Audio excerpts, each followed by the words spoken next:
Welcome to Educlick your online study partner. Good morning दोस्तों, आपका बहुत बहुत स्वागत है आपके अपने यूट्यूब चैनल एजुक्लिक में। तो हम विज्ञान पढ़ रहे थे, तो विज्ञान में हमारा पहला चैप्टर चल रहा है। तो जैसा कि मैंने बताया था कि हर शनिवार को आपका एक टेस्ट लिया जाएगा जो हमने पढ़ा दिया है, ठीक है। तो मुझे लगता है कि बहुत से बच्चे ये सोच रहे होंगे कि सर अभी से टेस्ट ले रहे हैं, अभी तो पहला भी चैप्टर क्लियर नहीं हुआ है। तो हमारा कमिटमेंट था कि हम हर सैटरडे यानी कि हर शनिवार को आपका टेस्ट लेंगे।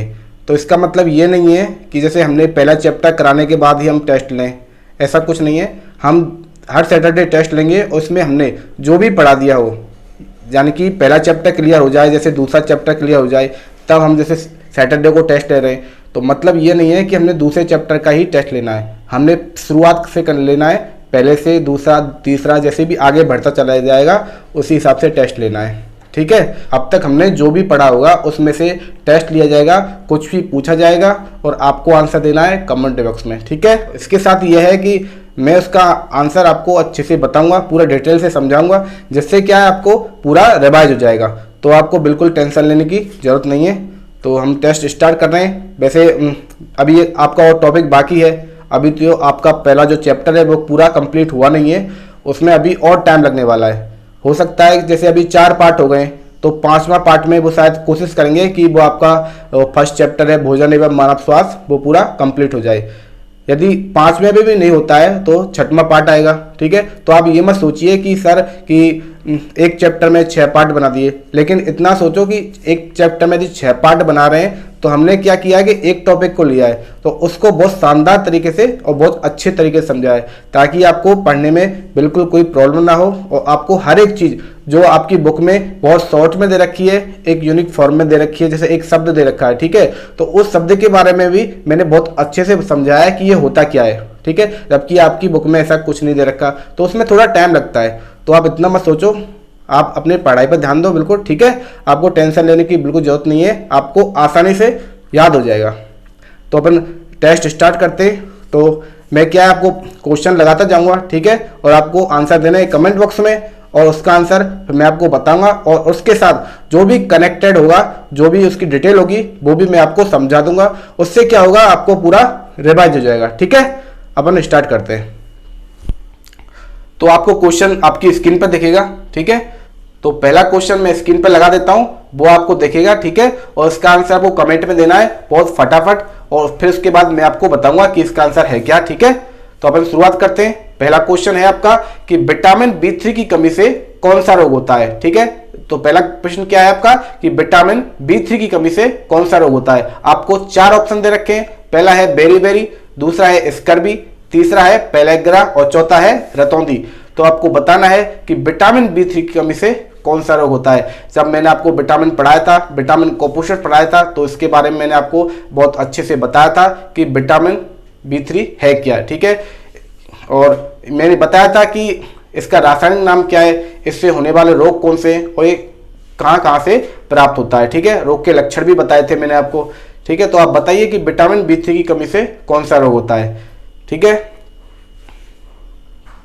तो मैंने बताया था कि विटामिन B3 की कमी से पेलेग्रा रोग होता है। कौन सा? पेलेग्रा रोग होता है। तो यहाँ पे पेलेग्रा कौन से ऑप्शन दे रखा है, तो पेलेग्रा दे रखा है ऑप्शन नंबर सी में, ठीक है। तो आपका राइट आंसर होगा सी, कि जो पेलेग्रा रोग है वो विटामिन B3 की कमी से होता है। अब वैसे मैंने आपको बताया था कि विटामिन B3 है क्या, तो विटामिन B3 को हम क्या बोलते हैं, नियासिन बोलते हैं। तो विटामिन B3 का रासायनिक नाम हो गया नियासिन, और ये कहाँ से हमें प्राप्त होता है, तो ये मिलता है हमें अंडे से मिलता है, मांस से मिलता है, चुकंदर और अजवाइन, और चुकंदर और अजवाइन में इसकी प्रचुर मात्रा पाई जाती है। इससे होता क्या है, इससे त्वचा और जीभ पर पपड़ियां पड़ जाती हैं। तो ये हो गया आपका विटामिन B3, जिसकी कमी से कौन सा रोग हो गया, पेलेग्रा। तो पेलेग्रा से क्या होता है कि जीभ और त्वचा पर पपड़ियां पड़ जाती हैं, ठीक है। आ गया समझ। अब इसी तरह से हम आगे क्वेश्चन करने वाले हैं। तो आपका दूसरा क्वेश्चन मैं स्क्रीन पर लगवा देता हूं। तो आपका दूसरा क्वेश्चन है विटामिन सी का रासायनिक नाम क्या है। तो विटामिन सी का रासायनिक नाम आपको बताना है। आपको 4 ऑप्शन दे रखे हैं। पहला है कैल्सीफेरोल, रेटिनोल, राइबोफ्लेविन और एस्कॉर्बिक अम्ल, ठीक है। तो आपको 4 ऑप्शन दे रखे हैं, जिनमें से आपको बताना है कि विटामिन सी का रासायनिक नाम क्या है। तो आप बताइए कि विटामिन सी का रासायनिक नाम क्या है। मैंने आपको पढ़ाया था। ठीक है, तो फटाफट फटाफट कमेंट करके बताइए इसका आंसर है क्या, और जल्दी से जल्दी वीडियो को शेयर कर दीजिए ज़्यादा से ज़्यादा, ताकि ज़्यादा से ज़्यादा बच्चे जुड़ सके और आपके दोस्त वगैरह आ सके, वो भी क्लास का फायदा उठा सके। ठीक है, और लाइव टेस्ट चल रहा है, जल्दी कीजिए ताकि ज़्यादा से ज़्यादा बच्चे इसमें शामिल हो सकें। ठीक है, तो फटाफट आंसर बताइए कि जो क्वेश्चन नंबर 2 है कि विटामिन सी का रासायनिक नाम क्या है। तो आपको ऑप्शन क्या दे रखे, कैल्सीफेरॉल, रेटिनॉल, राइबोफ्लेविन और एस्कॉर्बिक अम्ल। ठीक है, तो विटामिन सी का रासायनिक नाम होता है एस्कॉर्बिक अम्ल। ठीक है, तो आपका जो ऑप्शन डी है वो बिल्कुल राइट आंसर है। विटामिन सी का रासायनिक नाम कौन सा होगा, एस्कॉर्बिक अम्ल, ऑप्शन डी राइट आंसर। तो मैंने आपको बताया था कि जो विटामिन सी है वो हमें कहां से मिलता है। ठीक है, इसका रासायनिक नाम बताया था, तो विटामिन सी का रासायनिक नाम तो हो गया एस्कॉर्बिक अम्ल। और ये विटामिन सी हमें मिलता है खट्टे फलों से। तो सबसे ज्यादा विटामिन सी मैंने बताया था, सबसे ज्यादा विटामिन सी पाया जाता है आंवला में और नींबू में, संतरा में। तो विटामिन सी खट्टे फलों से प्राप्त होता है। ठीक है, विटामिन सी से होने वाला रोग कौन सा है, तो विटामिन सी से रोग होता है स्कर्वी। ठीक है, मैंने आपको बताया था कि एस्कॉर्बिक अम्ल इसका रासायनिक नाम हो गया, और एस्कॉर्बिक से होने वाला रोग कौन सा हो गया, स्कर्वी। तो अब देखते हैं कि स्कर्वी रोग के लक्षण कौन कौन से हैं। तो इसका जो प्रमुख लक्षण है वो ये है कि मसूड़ों से खून आना। तो मसूड़ों से खून आना और शरीर यानी कि त्वचा पर चकत्ते पड़ जाना इसके लक्षण होते हैं। ठीक है, तो विटामिन सी को क्या बोलते हैं, एस्कॉर्बिक अम्ल बोलते हैं। तो इसके साथ ही इसमें और भी विटामिन के नाम दे रखे हैं, जैसे कैल्सीफेरॉल दे रखा है, तो ये किसका नाम है, तो ये है विटामिन डी का नाम। तो विटामिन डी की कमी से कौन सा रोग होता है, तो ये होता है रिकेट्स। ठीक है, और कौन सा दे रखा है, और उसमें दे रखा है रेटिनॉल दे रखा है। तो रेटिनॉल क्या है, विटामिन ए का नाम है, इसकी कमी से रतौंधी रोग हो जाता है। और दे रखा है राइबोफ्लेविन, तो राइबोफ्लेविन है, उसकी कमी से कौन सा रोग होता है, उसकी कमी से होता है राइबोफ्लेविनोसिस। तो इसको क्या बोलते हैं, इसको बोलते हैं विटामिन B2। ठीक है, तो ये क्या है, विटामिन B2। समझ में आ गया। तो इस तरह से क्या है हम क्वेश्चन करेंगे और उनका आंसर तो मैं डायरेक्टली बता ही रहा हूं, तो उसके साथ साथ जो और भी दे रखा है एक्स्ट्रा में आपके रिवीजन के लिए जो जरूरत है, ठीक है, उसको भी मैं बताऊंगा, तो आपको कोई प्रॉब्लम नहीं आएगी, आपका रिवीजन बहुत शानदार तरीके से हो जाएगा। ठीक है, अब देखते हैं स्क्रीन पे आपके लिए नेक्स्ट क्वेश्चन लगवाता हूं। आपका नेक्स्ट क्वेश्चन है कि निम्न में से प्रोटीन की कमी से कौन सा रोग होता है। क्या पूछ रखा है कि प्रोटीन की कमी से कौन सा रोग होता है। तो ऑप्शन आपको वो दे रखे 4, रिकेट्स, क्वाशियोरकर, राइबोफ्लेविनोसिस और एस्कॉर्बिक अम्ल। ठीक है, तो अभी मैंने आपको बताए थे कुछ, तो आपको आसानी होगी क्वेश्चन का आंसर देने में। ठीक है, तो आपको बताना है कि प्रोटीन की कमी यानी कि प्रोटीन कुपोषण की वजह से कौन कौन से रोग होते हैं, रिकेट्स, क्वाशियोरकर, राइबोफ्लेविनोसिस और एस्कॉर्बिक अम्ल। ठीक है, तो इसका आंसर आपको देना है। तो इसका आंसर क्या होगा, तो इसका आंसर होगा kwashiorkor, option B right answer. ठीक है, जो प्रोटीन की कमी से यानी कि प्रोटीन कुपोषण से 2 रोग होते हैं, मैंने आपको बताए थे। एक कौन सा होता है, क्वाशियोरकर, जो ऑप्शन बी में दे रखा है, और दूसरा एक और होता है जिसका नाम क्या है, मेरिस्मस। ठीक है, बताया था ना, मेरिस्मस। तो मैं बता देता हूं जो क्वाशियोरकर रोग है उसमें क्या होता है। वैसे जो क्वाशियोरकर है वो सबसे ज्यादा प्रभावित करता है छोटे बच्चों को और गर्भवती महिलाओं को। तो इसमें क्या होता है कि छोटे बच्चों का पेट फूल जाता है। ठीक है, त्वचा काली हो जाती है, पीली हो जाती है, शुष्क हो जाती है और धब्बेदार होकर फटने लगती है। ठीक है, तो उसको क्या बोलते हैं, क्वाशियोरकर रोग बोलते हैं। ठीक है, एक होता है मेरिस्मस। इसमें क्या होता है, जब प्रोटीन की कमी के साथ साथ भोजन में पर्याप्त ऊर्जा की भी कमी हो जाती है तो क्या होता है, मेरिस्मस होता है। इसमें क्या होता है, शरीर दुर्बल हो जाता है, आंखें कांतिहीन हो जाती हैं और अंदर की तरफ धंसने लगती हैं, तो इसको क्या बोलते हैं, मेरिस्मस। ठीक है, और इसमें और दे रखे हैं जैसे रिकेट्स है, अभी बताया था मैंने कि जो विटामिन डी है कैल्सीफेरॉल उसकी कमी से होता है। और क्या दे रखा है, राइबोफ्लेविनोसिस, तो इसका मैंने बताया था विटामिन B2। विटामिन B2 का नाम क्या है, राइबोफ्लेविन, तो इसकी कमी से कौन सा होता है, राइबोफ्लेविनोसिस। आ गया समझ। तो अब देखते हैं आपका नेक्स्ट क्वेश्चन। ठीक है, तो आपका नेक्स्ट क्वेश्चन है कि निम्न में से कौन सा खनिज तत्व सभी खाद्य पदार्थों में पाया जाता है। ठीक है, तो जब मैंने आपको क्वेश्चन कराया तो मैंने आपको बताया था, खनिज तत्व पढ़ाए थे, खनिज कुपोषण में सब पढ़ाया था कि निम्न में से कौन सा खनिज तत्व सभी खाद्य पदार्थों में पाया जाता है। आपको 4 ऑप्शन दे रखे हैं, पोटेशियम, लौह तत्व, सोडियम और कैल्शियम। ठीक है, तो इनमें से बताना है आपको कि ऐसा कौन सा खनिज तत्व है जो सभी खाद्य पदार्थों में पाया जाता है। ठीक है, तो इसका आंसर आपको मैं बता देता हूं, इसका आंसर है ऑप्शन ए यानी कि पोटेशियम। तो पोटेशियम ऐसा खनिज तत्व है जो सभी खाद्य पदार्थों में पाया जाता है। अब क्या होता है, जो पोटेशियम है वो हमारे शरीर में किस प्रकार से फायदेमंद है, वो कौन कौन से कार्य करता है। तो मैंने आपको बताया था कि पोटेशियम और सोडियम के कार्य हैं वो बिल्कुल बराबर हैं, एक जैसे हैं, ठीक है। तो कौन कौन से कार्य हैं, वो पेशीय संतुलन, शारीरिक संतुलन, ठीक है, और तंत्र का तंग आवेग के संचरण, और इसके साथ ही शरीर की जो वैद्युत अपघटन की क्रिया हैं उनको भी संपादित करता है। तो इन सभी कार्यों को कौन करता है, पोटेशियम करता है। उसके साथ ही सोडियम भी यही काम करता है। तो जो पोटेशियम है वो ऐसा जो खनिज तत्व है जो सभी खाद्य पदार्थों में पाया जाता है, ठीक है। आगे समझ, इसमें और क्या दे रखा है, जैसे लोह तत्व दे रखा है। तो लोह तत्व किसको बोलते हैं, आयरन को बोलते हैं, ठीक है। तो आयरन किसमें पाया जाता है, यह पाया जाता है रक्त में उपस्थित हीमोग्लोबिन में आयरन पाया जाता है, ठीक है। किसमें पाया जाता है, हीमोग्लोबिन में। अच्छा, मैंने बताया था शायद आपको कि हीमोग्लोबिन का काम क्या होता है, ये शरीर में हमारी जो ब्लड होता है यानी कि खून होता है उसमें ऑक्सीजन की सप्लाई का कार्य करता है, यानी कि ऑक्सीजन की पूर्ति का काम करता है, ठीक है। अच्छा, जो आयरन है उसकी कमी से कौन सा रोग होता है, तो मैंने बताया था यदि शरीर में लोह तत्व की कमी आ जाएगी तो क्या होगा, हमारा शरीर पीला पड़ जाएगा और उसको क्या बोलते हैं, एनीमिया, यानी कि खून की कमी आ जाएगी, ठीक है। तो आयरन की कमी से कौन सा रोग होगा, एनीमिया। और क्या दे रखा है, और दे रखा है कैल्शियम। तो मैंने आपको बताया था जो कैल्शियम है वो हमारे शरीर में सबसे अधिक पाया जाने वाला खनिज तत्व है। ये क्या काम करता है, तो ये काम करता है हमारी हड्डियों को, हमारे दांतों को मजबूती प्रदान करता है। और ऐसा ही कौन सा है, फास्फोरस है। तो फास्फोरस है वो भी कैल्शियम के साथ मिलकर हड्डियों को मजबूती प्रदान करता है, ठीक है। आगे समझ। तो मैंने आज जितने भी क्वेश्चन अभी तक कराए मुझे लगता है कि आपको सारे क्वेश्चन आते होंगे, ठीक है। अभी और आगे क्वेश्चन करते हैं। नेक्स्ट क्वेश्चन है कि आयोडीन की कमी से कौन सा रोग होता है, ठीक है। आयोडीन की कमी से कौन सा रोग होता है, आपको 4 ऑप्शन दे रखे हैं, बांझपन, रतौंधी, घेंगा और मेरिस्मस। कौन सा, बांझपन, रतौंधी, घेंगा और मेरिस्मस। आपको ये 4 ऑप्शन दे रखे हैं, इनमें आपको बताना है कि आयोडीन की कमी से कौन सा रोग होता है। तो इसका आंसर क्या होगा, इसका आंसर होगा घेंगा, यानी कि ऑप्शन सी, ठीक है। आयोडीन की कमी से घेंगा होता है, तो इसका आंसर हो गया ऑप्शन सी, राइट आंसर हो गया। अब घेंगा होता क्या है, ठीक है। तो मैं आपको यह बताता हूं जो आयोडीन है, ठीक है, वो आयोडीन क्या काम करता है। तो मैंने बताया था जब मैंने खनिज तत्व पढ़ाए थे तो मैंने आयोडीन के बारे में आपको बताया था कि आयोडीन है वो किस किस स्रोत से प्राप्त होता है। तो आयोडीन समुद्री नमक, काला नमक, जलीय मछली से प्राप्त होता है, जामुन में पाया जाता है ना। तो ऐसे बहुत सारे खाद्य पदार्थ हैं जिनमें आयोडीन पाया जाता है, जिनके बारे में मैंने आपको जब मैंने क्लास ली थी तब मैंने बताया था खनिज कुपोषण में, ठीक है। तो मैंने आपको ये खनिज कुपोषण में पढ़ा था आयोडीन के बारे में। इसकी कमी से गलगंड या घेंगा रोग हो जाता है। घेंगा को दूसरा नाम क्या है, गलगंड। होता क्यों है कि हमारे शरीर में एक थायराइड ग्रंथि होती है। जब थायराइड ग्रंथि अपना काम अच्छे से नहीं कर पाती है तो थायरॉक्सिन हार्मोन की शरीर में कमी आ जाती है, जिसकी वजह से कौन सा रोग होता है, इसकी वजह से गलगंड या घेंगा रोग होता है, ठीक है। आ गया समझ, हो गया ना। अब देखते हैं नेक्स्ट क्वेश्चन, ठीक है।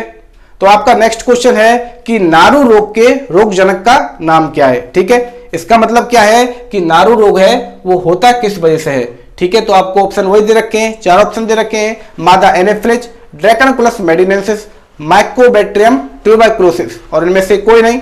आपको 4 ऑप्शन दे रखे हैं जिनमें से आपको बताना है कि नारू रोग का रोगजनक कौन सा है, ठीक है। तो आप बताइए कि नारू रोग किसकी कारण होता है, ठीक है। तो आपको बताना है कि नारू रोग किसकी वजह से होता है। तो मैं आपको बता देता हूं, इसका जो राइट आंसर होगा वो क्या होगा, ड्रैकनकुलस मेडिनेंसिस। तो ये ड्रैकनकुलस मेडिनेंसिस एक कृमि होती है, एक मादा कृमि होती है, जिसकी वजह से ये नारू रोग होता है। नारू रोग का दूसरा नाम क्या है, तो इस नारू रोग का दूसरा नाम है बाला रोग। तो इसको बोलते हैं नारू या बाला रोग। ये किसकी वजह से होता है, ये होता है मादा ड्रैकनकुलस मेडिनेंसिस नामक कृमि की वजह से होता है।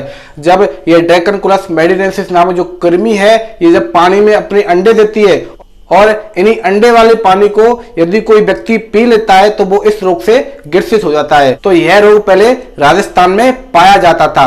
तो इस रोग के कारण एक उन्मूलन कार्यक्रम चलाया गया था। नारू रोग की जो रोकथाम के लिए एक कार्यक्रम चलाया गया था जिसका नाम था नारू उन्मूलन कार्यक्रम। ये कब चलाया गया था, तो मैंने आपको बताया था, यह चलाया गया था अगस्त 1983 में। और इस उन्मूलन कार्यक्रम की वजह से ही सन 2000 के बाद नारू रोग का कोई भी मरीज राजस्थान में नहीं पाया गया था। इसका मतलब नारू रोग को पूरी तरह से समाप्त कर दिया गया था, ठीक है। तो ये हुआ नारू या बाला रोग, जो होता किसकी वजह से है, ये होता है ड्रैकनकुलस मेडिनेंसिस नामक मादा कृमि की वजह से। और इसमें और भी ऑप्शन दे रखे हैं कि मादा एनीफिलीज दे रखा है, जिसके कारण क्या होता है, मलेरिया होता है। और माइक्रोबैक्टीरियम ट्यूबरकुलोसिस की वजह से टीबी होती है, और टीबी को हम क्या बोलते हैं, क्षय रोग बोलते हैं। ठीक है, समझ आ गया। तो आपका नेक्स्ट क्वेश्चन है कि मोटापा को किससे मापा जाता है। आपको 4 ऑप्शन दे रखे हैं, शरीर लंबाई सूचकांक, मीटर सूचकांक, शरीर भार सूचकांक और उनमें से कोई नहीं। तो आपको बताना है कि मोटापा को किससे मापा जाता है, यानी कि मोटापा को इनमें से किसके द्वारा व्यक्त किया जाता है। तो इसका आंसर आपको बताना है। ठीक है, फटाफट कमेंट कीजिए और बताइए कि इसका आंसर क्या है। ठीक है, तो इसका आंसर क्या होगा, तो इसका आंसर होगा शरीर भार सूचकांक। आपका ऑप्शन नंबर सी इसका राइट आंसर होगा। ऑप्शन नंबर सी क्या दे रखा है, शरीर भार सूचकांक। तो मोटापा को शरीर भार सूचकांक के द्वारा मापा जाता है। अब ये शरीर भार सूचकांक है क्या, इसके बारे में मैंने आपको कल ही बताया। शरीर भार सूचकांक को हम इंग्लिश में बोलते हैं बॉडी मास इंडेक्स, यानी कि बीएमआई। तो बीएमआई के बारे में मैंने आपको कल अच्छे से पढ़ाया था। ठीक है, पढ़ाया था ना। तो बीएमआई क्या बताया था मैंने कि मानव शरीर के भार और मानव शरीर की लंबाई के वर्ग के अनुपात के बराबर होता है। इसकी यूनिट मैंने आपको बताई थी किलोग्राम पर मीटर स्क्वायर। और मैंने यह भी बताया था कि यदि 25 किलोग्राम पर मीटर स्क्वायर यदि बीएमआई के बीच में यदि कोई व्यक्ति आता है तो वो मोटापे की श्रेणी में नहीं आएगा। और यदि बीएमआई की जो वैल्यू दे रखी है, बीएमआई का जो मान दे रखा है वो 30 किलोग्राम पर मीटर स्क्वायर से ज्यादा दे रखा है, तो वह क्या है, मोटापा की श्रेणी में आएगा। ठीक है, तो मैंने मोटापा को आपको अच्छे से समझाया था कि मोटापा क्या है, एक ऐसी शारीरिक स्थिति है जिसमें क्या है, एक्स्ट्रा फैट यानी कि एक्स्ट्रा वसा जमा हो जाती है, जिसकी वजह से हमारे शरीर पर हानिकारक प्रभाव पड़ता है। ठीक है, आगे ना समझ। अब देखते हैं नेक्स्ट क्वेश्चन। तो आपका नेक्स्ट क्वेश्चन है कि स्वस्थ व्यक्ति का सामान्य रक्तचाप कितना होता है। तो मैंने रक्तचाप के बारे में भी आपको कल पढ़ाया है। ठीक है, तो आपको याद होगा कि एक स्वस्थ व्यक्ति का सामान्य रक्तचाप कितना होता है। तो मैंने आपको बताया था कि स्वस्थ व्यक्ति यानी आदर्श व्यक्ति। तो आदर्श व्यक्ति का रक्तचाप मैंने आपको बताया था, तो आपको बताना है। ठीक है, तो आपको 4 ऑप्शन दे रखे हैं, 100/60, 80/120 और 140/100 और 120/80। ठीक है, तो इनमें से आपको बताना है कि एक आदर्श व्यक्ति, एक स्वस्थ व्यक्ति का जो रक्तचाप होता है वो कितना होता है। ठीक है, तो इसका राइट आंसर क्या होने वाला है, तो इसका राइट आंसर होगा ऑप्शन डी 120/80। ठीक है, इसमें देखिए आपको एक ट्रिकी क्वेश्चन है कि इसमें आपको 2 ऑप्शन दे रखे हैं 120 और 80 में।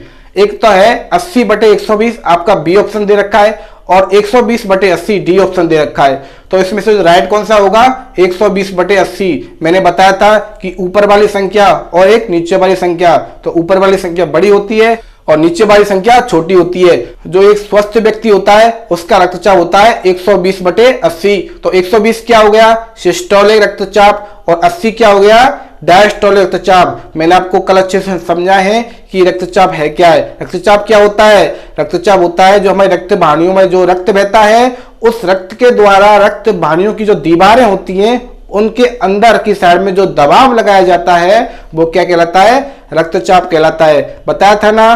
तो आपका नेक्स्ट क्वेश्चन है, नेक्स्ट क्वेश्चन हो गया आपका 9 नंबर का क्वेश्चन है कि रक्तचाप को सबसे पहले किसने मापा था। 4 ऑप्शन दे रखे हैं, किसने मापा था, इसका मतलब कोई वैज्ञानिक होगा जिसने सबसे पहले रक्तचाप को मापा था। 4 ऑप्शन दे रखे हैं, यानी कि 4 वैज्ञानिकों के नाम दे रखे हैं, Franklin, Stephen Hales, sir Richards और कापलन। तो मैंने आपको कल बताया था, रक्तचाप को अच्छे से समझाया था, अच्छे से पढ़ाया था, तो आपको पता होगा कि सबसे पहले रक्तचाप को किसने मापा था। ठीक है, तो इसका आंसर आप बताइए कि रक्तचाप को सबसे पहले किसने मापा था। तो इसका आंसर सही कौन सा होगा, इसका राइट आंसर होगा ऑप्शन बी स्टीफन हेल्स। तो स्टीफन हेल्स के द्वारा सबसे पहले रक्तचाप को मापा गया था। और स्टीफन हेल्स ने किसका रक्तचाप सबसे पहले मापा था, तो स्टीफन हेल्स ने घोड़ों का रक्तचाप था वो सबसे पहले मापा गया था। कब मापा गया था, सन 1733 ईस्वी में यह मापा गया था। इसी के साथ ही मैंने आपको यह भी बताया था कि रक्तचाप की परिभाषा सबसे पहले किसके द्वारा दी गई थी। तो सन 1983 में एक वैज्ञानिक हुए थे जिनका नाम था कापलन। तो कापलन नामक वैज्ञानिक ने सन 1983 में रक्तचाप की सबसे पहले परिभाषा दी थी। अच्छा, एक गलती हो गई है, ठीक है, माफ कीजिएगा, एक मैंने गलती की थी कि मैंने आपको कापलन की जगह काल्पन पढ़ाया है। ठीक है, वो थोड़ा उल्टा हो गया है, शायद नोट्स में भी आपको कापलन की जगह काल्पन मिलेगा, तो ये आपको चेंज कर लेना है। ठीक है, गलती हो जाती है कभी कभी, ठीक है। और रक्तचाप के बारे में मैंने बहुत अच्छे से आपको कल पढ़ाया है, ठीक है। और आप वापस से वीडियो देखिए, रिवाइज कीजिए। यदि आपको अभी भी लगता है कि आपसे क्वेश्चन जो मैं निकलवा रहा हूं, आपको क्वेश्चन दिखा रहा हूं, आपसे क्वेश्चन नहीं निकल रहे हैं, आपसे क्वेश्चन नहीं हो पा रहे हैं, तो आप वापस से वीडियो देखें, ठीक है। आपको वापस से वीडियो देखें और फिर वापस से यही वीडियो देखें जिसमें आपका टेस्ट चल रहा है। जिससे क्या है, आपको बार बार रिवाइज करेंगे तो आपके क्वेश्चन सॉल्व हो जाएंगे। तो इससे आपको इतना फायदा होने वाला है, बहुत ज्यादा फायदा होने वाला है। तो आज का लास्ट क्वेश्चन है, 10वां क्वेश्चन है, ठीक है। अस्थि संध्यार्थी रोग होने का क्या कारण है, ठीक है। आपका 10वां क्वेश्चन क्या है, अस्थि संध्यार्थी रोग होने का कारण क्या है। आपको वही 4 ऑप्शन दे रखे हैं, प्रोटीन कुपोषण, उच्च रक्तचाप, विटामिन ए की कमी और मोटापा। तो आपको बताना है कि अस्थि संध्यार्थी रोग है वो किसके कारण होता है, ठीक है। अच्छा, इसमें 4 ऑप्शन दे रखे, आपको पता है कि प्रोटीन कुपोषण की वजह से कौन कौन से रोग होते हैं, क्वाशियरकर और मेरिस्मस होते हैं। और इसके साथ ही उच्च रक्तचाप यानी कि हाई ब्लड प्रेशर से क्या होता है, और विटामिन ए की कमी से रतौंधी रोग होता है, ठीक है। तो इसमें लास्ट में क्या बचा, मोटापा। मैंने आपको बताया था कि मोटापा, ठीक है। और अस्थि संध्यार्थी का मतलब हो गया, अस्थि मतलब हड्डियां, और संध्यार्थी का मतलब हो गया कि हड्डियों में दर्द हो रहा है, ठीक है। समझ में आ गया इतना। तो मैंने आपको बताया था जब मोटापा पढ़ाया था कि मोटापा की वजह से एक रोग होता है जिसका नाम है अस्थि संध्यार्थी। तो इसमें क्या होता है कि व्यक्ति के पैरों में, जोड़ों में, घुटनों में और पीठ में दर्द होता है। किसके कारण होता है, मोटापे की वजह से होता है, क्योंकि शरीर का वजन है वो बहुत ज्यादा बढ़ जाता है। आ गया समझ, आपको पता चल गया होगा कि अस्थि संध्यार्थी है क्या, किसकी वजह से होता है, ये होता है मोटापा की वजह से, ठीक है। तो आज की क्लास हम इतनी रखते हैं। आज का जो टेस्ट सेशन है वो आज कंप्लीट होता है। आज हमने 10 क्वेश्चन किए, तो मैंने आपको 4 पार्ट करा दिए। पहला चैप्टर अभी चल रहा है, पूरा होना बाकी है। तो जितना पढ़ा दिया है उसमें से मैंने आपसे 10 क्वेश्चन पूछे हैं, ठीक है। कितने क्वेश्चन पूछे हैं, 10 क्वेश्चन पूछे हैं। तो आपको बताना है, कमेंट करके बताना है कि आपको 10 में से कितने क्वेश्चन आते थे, ठीक है। आगे ना समझ, करना क्या है आपको, आगे आपको वीडियो को लाइक करना है। जो बच्चे नए चैनल पे आए हैं उनको क्या करना है, चैनल को सब्सक्राइब करना है, साथ में बेल आइकन दबाना मत भूलना, क्योंकि जब लाइव क्लास आती है तो आपके पास नोटिफिकेशन आ जाएगा, आपको पता चल जाएगा कि भाई क्लास स्टार्ट होने वाली है ना। और इसके साथ ही वीडियो को ज्यादा से ज्यादा शेयर करो और अपने जितने भी आपके दोस्त हैं, आपके क्लासमेट्स हैं, जितने भी, सबको बताओ कि भाई हम भी पढ़ रहे हैं और वो भी पढ़े, ताकि वो अपनी पढ़ाई रेगुलरिटी में रख सकें। अपनी क्लास बिल्कुल रेगुलर होने वाली है। कल की क्लास में थोड़ा लेट हो गया था, लेकिन आपकी क्लास लगी जरूर है, आपकी क्लास कंप्लीट कराई गई है। तो आपको बिल्कुल पढ़ाई की टेंशन लेने की जरूरत नहीं है, हम आपका पूरा सिलेबस करवाने वाले हैं, ठीक है। और जल्दी ही आपकी अन्य क्लासों की व्यवस्था की जाएगी, ठीक है। कल संडे है तो कल कोई क्लास लगेगी नहीं, ठीक है। कल आपका ऑफ रहेगा, छुट्टी रहेगी कल की। तो इसका मतलब ये नहीं है कि आप घर पे पढ़ना बंद कर दें। तो आप जो आपको पढ़ा दिया गया है उसका आपको क्या रिवीजन करना है, ठीक है। और फिर आपकी जो नेक्स्ट क्लास होगी वो मंडे को होने वाली है, जिसमें मैं आपका जो साइंस का पहला चैप्टर है वो कोशिश करूंगा कि आपका पहला चैप्टर कंप्लीट हो जाए, ठीक है। फिर मिलते हैं फिर नेक्स्ट क्लास में।